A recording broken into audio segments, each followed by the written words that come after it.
Vanderbilt picks up a huge commit. This is number 15. Yeah. Vandy is rolling.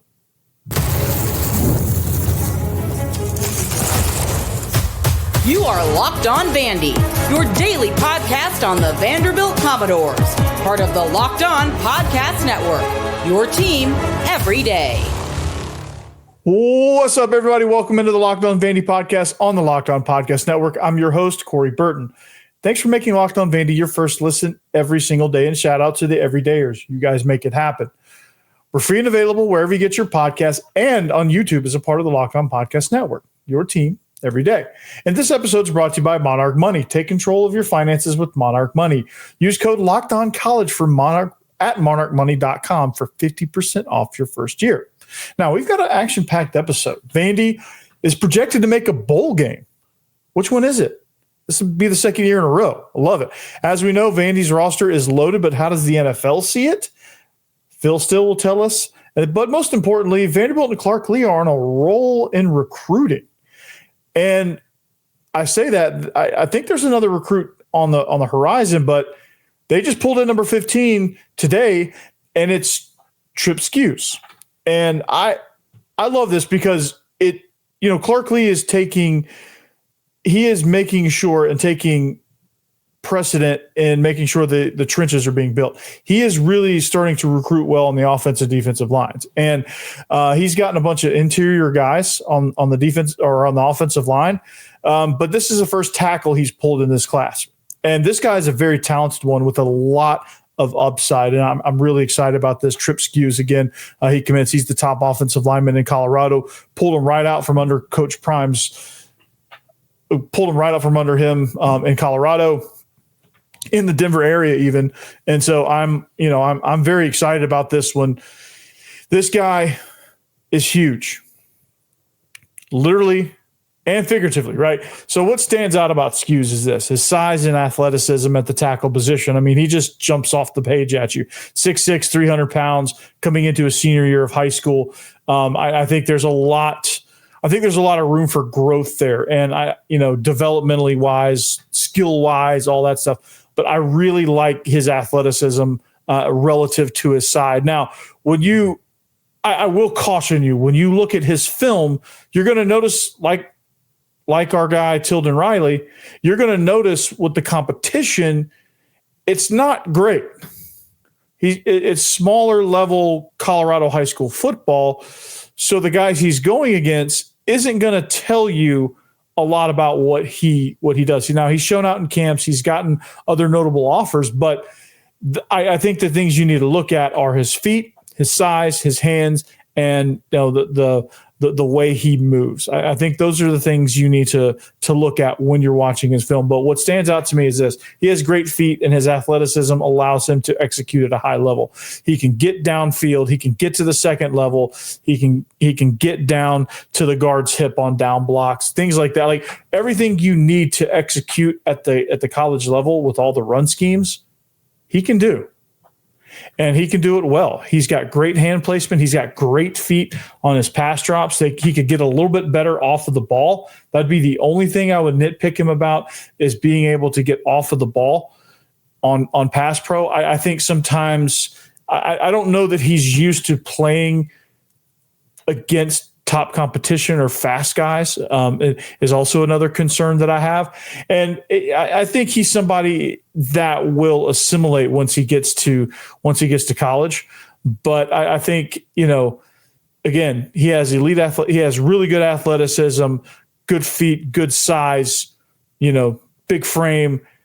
And the scary part of all of that is he's still developing as an offensive lineman, just at, fundamentally, skill wise, all this stuff. He's got a ways to go developmentally, but he's moving really fast in that process. And that's the scary part.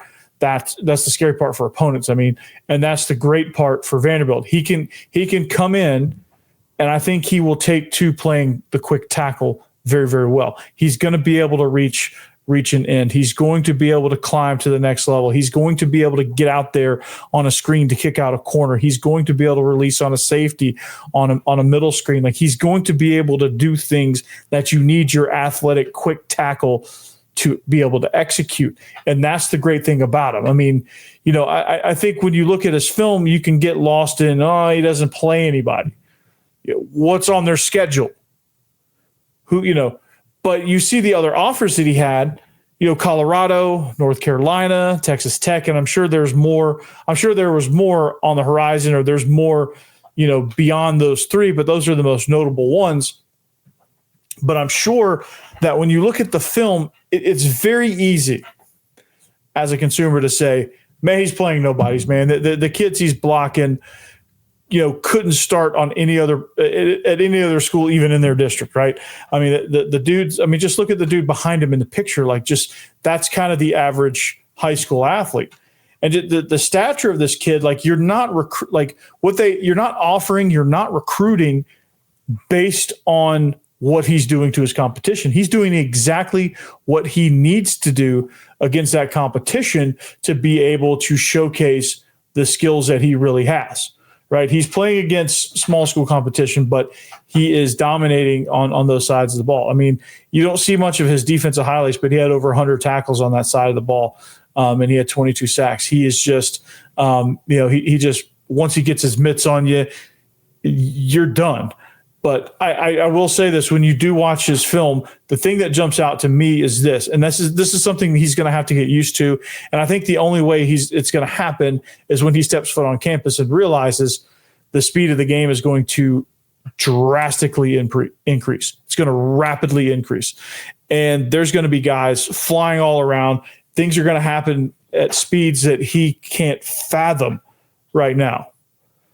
And that's going to be his biggest adjustment, coming from small school football in Colorado to the SEC. So do you worry about those types of transitions? You typically always do. Coming from high school to the SEC is a completely different animal, especially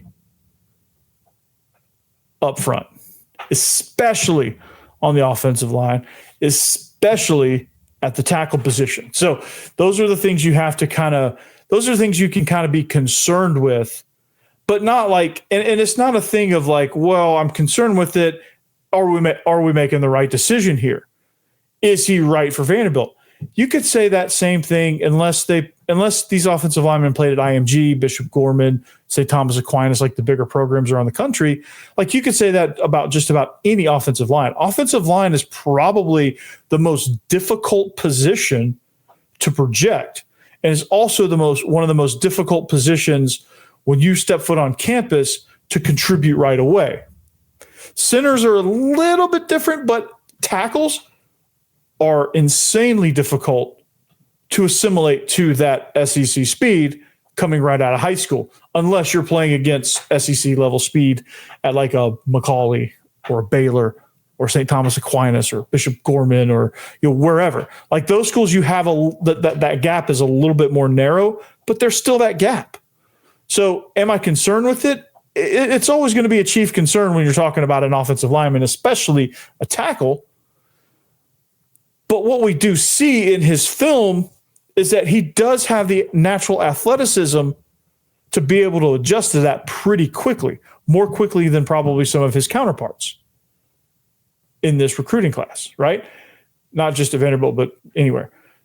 And he has the arm length to be able to get good punch on a pass rush. He has the feet to be able to do it. He's just got to get the reps of constantly and working on the fine tuning of his feet to be able to get out of his stance that much faster, because the pass rushers at the SEC level are insanely fast. So that's probably, if that's the chief thing he has to work on, we're going to be in pretty good shape, because that's pretty much a chief concern for a lot of offensive linemen coming into college, especially the SEC, because not every high school is Bishop Gorman. Not every high school is IMG.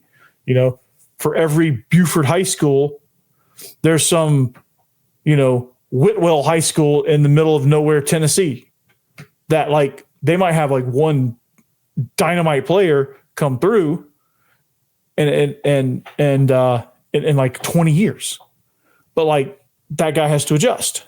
And typically they do. If they have the base fundamentals, if they have the base athleticism that you need, like, this guy can run. He's really good on defense. He's really good with his hands. He's got a nice enough mean streak that if he can do that consistently, he's going to be just fine. And he will be. He learned. It seems like he learns pretty quickly. He doesn't have a ton of experience playing on the offensive line. He's probably got more experience playing on the defensive line, which is a totally different mindset and totally different set of fundamentals. He's trying to get used to being a new position because at 6'6", 300 pounds with good feet, hey, offensive line coaches are like, dude, nope, you're over here. Nope, come on. Nope, come on, right? And so I like this. I like this acquisition. I like this kid's athleticism. That's the thing that stands out to me the most. Like, you see him come out, you see him kick slide. You're like, okay, this guy's got it.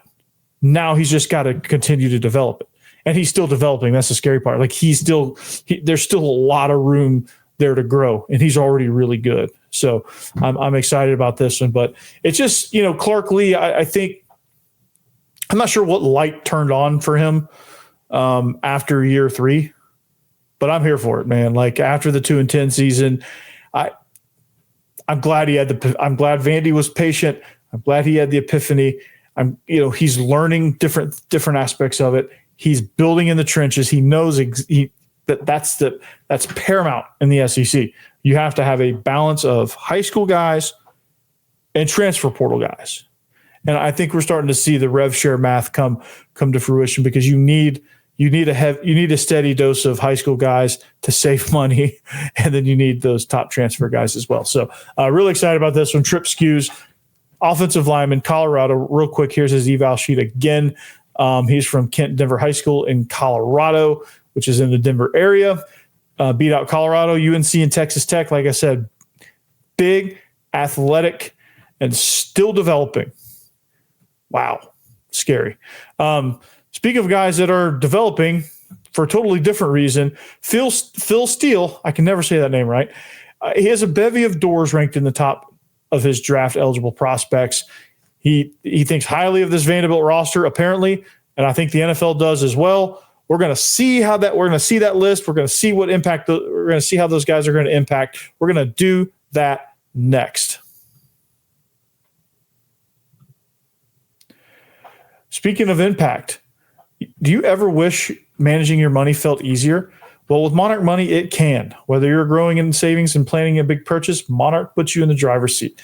It's like having your own personal CFO, giving you full visibility and control over your finances. Monarch Money is more than just a budgeting app. It's a complete financial command center. You can track all your accounts, your investments, your spending all in one place. So in addition to managing your money, you're also building wealth. Who doesn't want wealth, right? So I go through my accounts, and it's mostly just, I don't have a ton of investments, honestly, but it's mostly just trying to figure out where my money's going and trying to budget it and redirect it. So I spend a lot on takeout. I love takeout. And I know how to cook, but I love takeout. And it's adding, like, that stuff adds up, man. And thanks to Monarch Money, I can see that. I can see the impact that it has. And so maybe I'm going to buy more groceries next year. That's a goal. So you can do the same thing. You can take control of your finances with Monarch Money. All you got to do is this. Use code LOCKEDONCollege at monarchmoney.com for 50% off your first year. That's monarchmoney.com, code LOCKEDONCollege for half off your first year. That's incredible.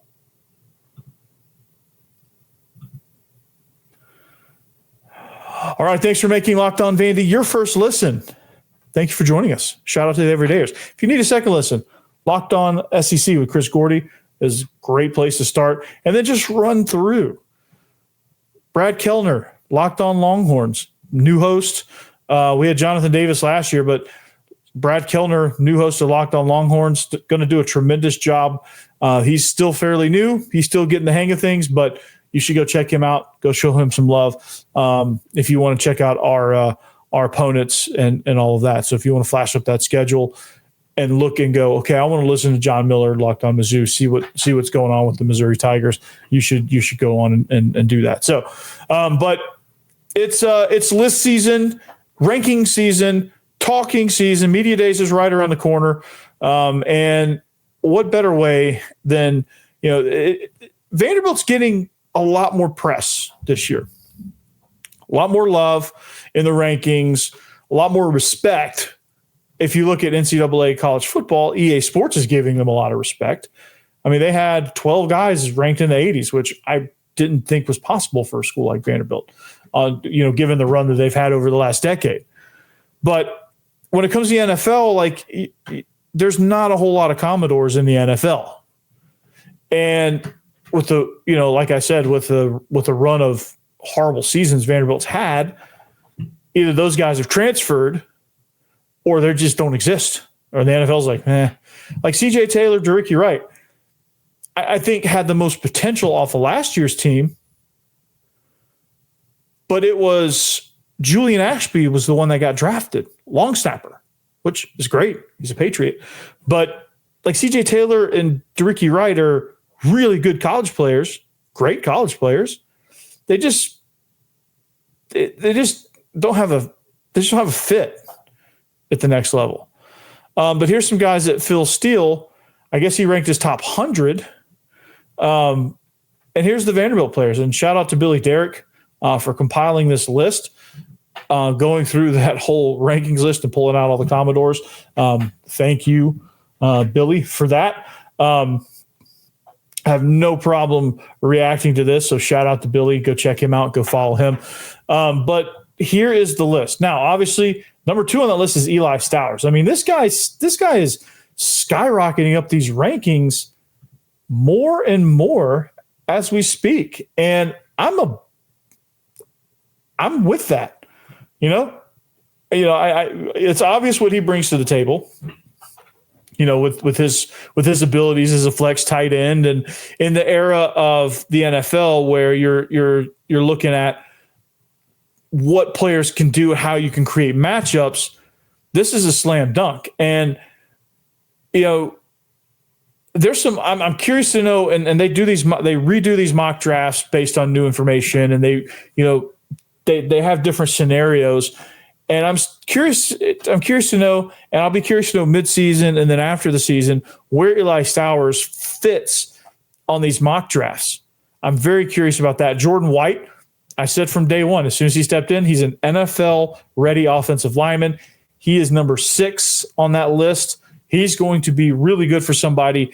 And unfortunately for him, centers don't typically go very high in the draft. Second, third round, probably third round, late second, early third is about the sweet spot for centers.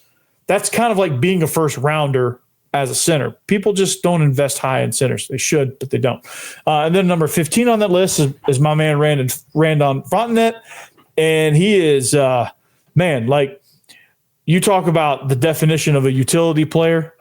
This guy can do everything. And I think he is what CJ Taylor and Ricky Wright wanted to be, but I think he's more athletic than those guys, and I think he can play more of a role as kind of like your nickel safety, in some situations. I think there is a spot for him. I don't know what that looks like. It depends on the team that drafts him, but there is somewhere for him to go. He has the athleticism, he has the strength, he has the speed, he has the coverability. I think there's a lot of things he can do, but the role he's playing right now with Vanderbilt, I think is perfect for him. But I look to him to play close to the line of scrimmage, much like he's doing at Vanderbilt right now. Love Randon Fontenette. He's going to be extremely, extremely good. He's going to be interesting to kind of see where he goes in these NFL drafts. I'm very curious about that because I think he's a good fit. Number 21, Diego Pavia. This is an interesting one because, Diego Pavia is, that's an interesting one because what he can do, the intangibles, the leadership qualities, the toughness, the athletic ability, the ability to make plays and make bad plays into good ones, I think is there. But there's some other things that I think are going to prevent him from going earlier than he probably should. And I did a show about this, or this was part of a show one day. Like, what does he need to show the NFL that, hey, draft me? It would be a great selection. Obviously, the confidence is there. Obviously, his scrambling ability, his running ability, his leadership qualities, all that is most of the things about Diego Pavia are a slam dunk. It's just some of the stuff that you need to be an NFL quarterback.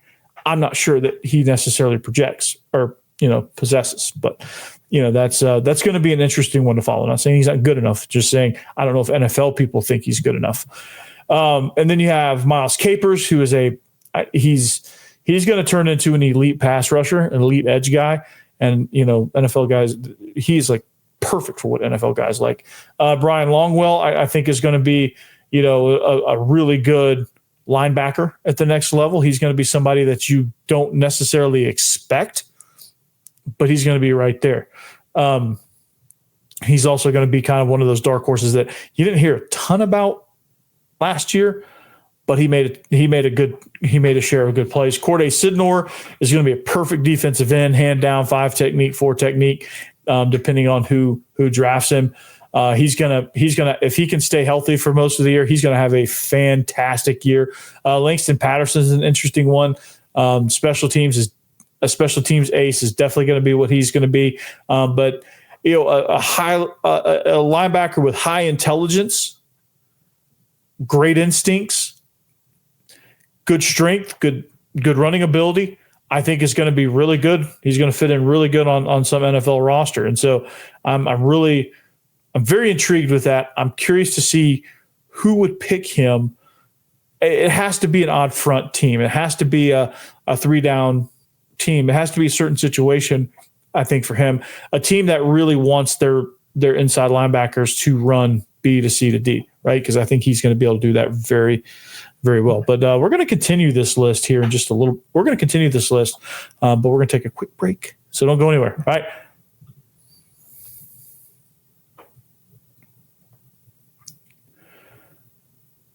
Hey, wrapping up the show here, talking about draft eligible Commodores.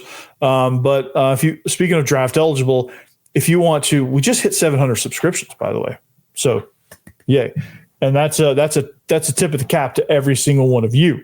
And without you out there, you everydayers, and even you part-timers, even you once a weekers, or however often, whenever, wherever, however you're doing it, whether you're listening or watching, thank you for being here. And thank you for being a part of what's going to be a great, great show in the future. So, and that future is now. At Locked on Vandy, if you want to follow the show on social media, it's a great place to be, man. It's I think you're going to have a lot of fun. We're going to have a lot of fun, and this show's going to go to new heights that you didn't think imaginable. Anyway, well, we're talking about NFL draft, right? We talked about Tripp Skewes. Clark Lea's building in the trenches, man. They're building. Coach K, Coach Nady, Coach Beck, Coach Kill, building tremendously in the trenches there. Tripp Skewes is a really good one. The ceiling is extremely high on him. The floor is extremely high as well. I think he has a really good floor and a really high ceiling. So excited to see what Tripp Skewes can bring to the table as the offensive lineman. Now, going back to our list here, Billy Derrick, shout out to you, man. Great list here. Great job doing putting this together. I think this is very, very helpful as a visual aid. But yeah, on this list so far, Diego Pavia is the one that kind of stands out to me. Is I'm very intrigued as to where he's going to go. Yeah, he's number 21, but like I guess when you look at him compared to all the draft eligible quarterbacks, like just because you might be like the 5th or 6th best quarterback in the draft doesn't mean you're necessarily going to go in the first 3 rounds. It could mean that you go in round 5 or 6, but like there's guys in the 6th round that make an impact, and I'm not even talking about Tom Brady. He's probably the greatest outlier in NFL draft history, or one of them at least. But he was pick 199. Ended up being the best quarterback to ever live. But and I know all you Peyton Manning truthers will probably come and combat that, but it's hard to beat. Anyway, Martell Height is a name that I'm very, very fascinated with because as a cornerback, as a pure cornerback, I think he's got really good coverage skills. He's got really good ball skills, good speed. good positional fundamentals. I think he's going to be a really good fit. But also, I think what's going to take him up around, which is going to improve his draft stock tremendously, is his abilities in special teams. I think his ability to return kicks and punts, or whichever one they prefer him to do in the NFL, I think that's going to be a really, really good fit for him. I think they're going to bring him in as a reserve corner and a return specialist, and he's going to make a lot of money and have a really long career, or could. I want to stay away from the complete absolutes, but he should and could have a really long, prosperous career being a return guy and a reserve corner or nickel corner or whatever the situation calls for. But this dude can play. This dude can ball, and I'm his abilities as a return man, I think, are going to be very special for whoever drafts him. Maybe the Falcons draft him. Falcons need a return guy. Falcons need some help in the defensive backfield. But that's going to be a really, really fun one there. Yolanan Otara is going to be really good for somebody as a reserve defensive tackle, space-eating guy, very strong, very good hands. I think will be a really good fit for somebody on the defensive line. Bryce Henderson, he's going to be that sleeper offensive tackle that just plays on the right side and just mauls people, right? I think he's going to go to a team in like the back end of the 5th round, 6th round, early 6th round, and I think you're going to look at him and you're going to be halfway through the season and go, holy crap, this Bryce Henderson dude is just mauling people. And it's going to be for like the Vikings and whichever team he goes to, they're going to like be in the tops of the league and rushing because he's just crushing people on the right side of the line. So I'm really intrigued by that. I'm really intrigued to kind of see where he goes in this draft process because he's big, strong, comes off the rock, mauls you. I'm curious to see who puts a high price on that, or high preference on that, I should say. Zaylen Wood is one that I think he would be higher on this list if he was healthy. I think he'd be higher on this list if he was healthy. He's just banged up, and I think pro scouts want to see. I don't think he'd be number 73 because he is very talented, and it's a great word, but also a very dangerous word. He has a lot of potential to be a really, really productive 3-technique, 5-technique. Like he's going to be somebody that he's a tweener, so it's hard to really project him because he's listed as defensive tackle.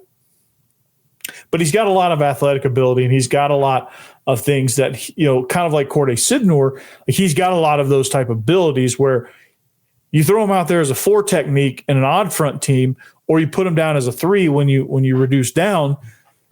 It's very interesting to kind of see where that fits. What team wants to take a chance on him? Do they need a special type of rusher?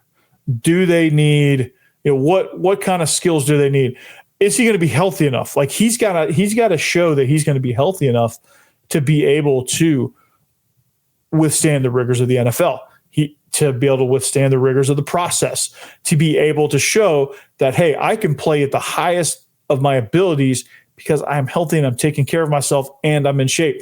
And if he can do that, I think there's going to be teams to take a shot at him. If not, he's going to have to go the undrafted route and hope to make the team, which is a very tough road for a defensive lineman. Not impossible, but also a very, very tough road. Nonetheless. And then Trey Richardson, number 74 at wide receiver. He's a slot guy coming out of D2. Don't know a whole lot about him. I know he's quick. He can run. He can move. He can do a lot of things in the slot. He can cross the field. He can run jet sweeps. He can run screens. He can do a lot of like short, quick burst type stuff. I don't know about his straight line speed. I just don't know a lot about him because I haven't really seen a lot of him. I really haven't seen a lot of his film. He obviously is a transfer coming in, so we just don't know a ton about him just yet. I think he can be a very special guy. Definitely in the special teams realm. he can be on coverage teams. He can be a returner. He can be like that fourth or fifth receiver coming in certain situations and just kind of make a team. I think he can make himself into a decade-long player just with this role on special teams and as a reserve wide receiver. And the frequency of injuries that happen in the NFL, he could see some significant time if he's in the right place, right organization, and has the right amount of luck for injury. So I think that's going to be good. But a topic that I didn't get a chance to get to is this. This is interesting. Going to talk about it in depth on a future episode. But Athlon Sports picked Vandy to finish 14th, and 14 teams apparently are going to go to a bowl game because whoever made this has Vanderbilt in the Independence Bowl against the Horned Frogs of TCU. So that's an interesting prediction. Love that Vanderbilt is set for back-to-back years with bowl games. I think that's a very huge step in the right direction for a program that desperately needs it. But we'll talk more about it probably later on this week. But to wrap things up with this list right here, I'm just stoked that this list is this long with this many guys, right? I'm stoked that Vanderbilt has this many really good NFL prospects. And this is just the tip of the iceberg because there's some guys on the team that are going to contribute in a huge way that aren't draft eligible. And those guys like Jalen Lackey, Mark Davis, Trent Hudson, those type guys, MK Young, like they're not draft eligible yet. They're going to be soon, but they're guys that also are going to contribute in huge ways as well. But this team, I think this list shows you that this team is not, it's not the same old Vanderbilt. It really isn't. And that's a good thing. It's a great thing. So let me know what you guys think. Leave a comment, leave a message, all that stuff. Leave a message after the beep. All right, follow us at Locked On Vandy. Follow the show, interact. Would love to hear from you. It's going to be great. But we're gonna get out of here. I'm going to get out of here, and that's all I got. And until next time, Locked On Vandy. Like, subscribe, come back, bring a friend. Let's get to 1,000. Let's get to 1,000 subscribers before football season. That's my goal. 300 away. If you know 300 people, get them to click subscribe. That way they can get all the alerts. That way they can keep up to date with the show. But until next time, we'll see you back here on the Locked On Vandy podcast on the Locked On Podcast Network. Peace.